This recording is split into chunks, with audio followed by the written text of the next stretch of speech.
License po natin, sir. Pasensya mo na lang, kaya kung... License po natin, sir. Oo, pasensya mo na lang, kaya kung alam eh. Papalik na lang kami kung gano'n, hindi na kami tutuloy. Wala, sir. Mahuli po tayo.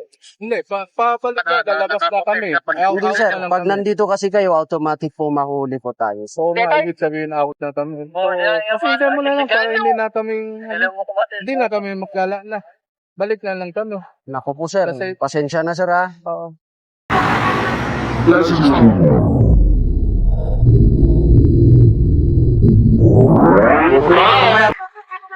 License po natin, sir. Pasensya mo. Pauwi na kami.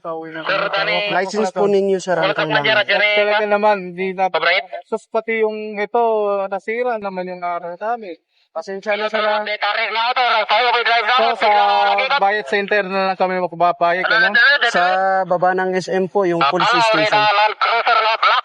Masyadong nga, sir, pala kung alam na namin, hindi na kami papasyal ni... Pasensya na, ha? Pasensya na. Wala eh. Hindi lang pasensya, talagang malaking...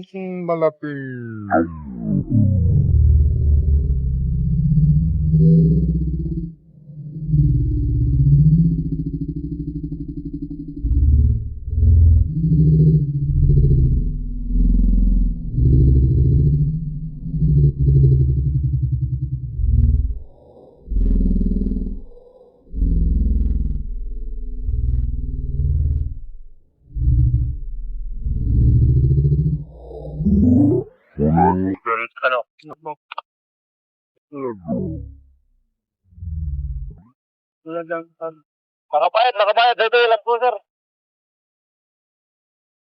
Baka pwede yung ano, So you park at the Calderon Street a while ago? So even parked motorcycle or motor vehicle can be apprehended for number coding, especially if they are within the number coding zone. So you were already apprehended. Okay. Right now, what you're gonna do is you go at our office below SM, the police station in that, to settle for this violation. License po natin, sir.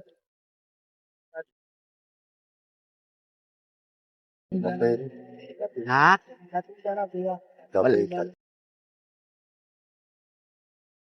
Wala akong magagawa, sir, kasi dito, strict implementation po kami. Okay? Tanggalin mo yan, sir. Tanggalin mo. Ito. Yan.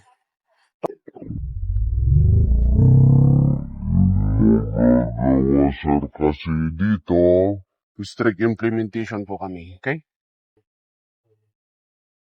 Tanggalin mo yan, sir.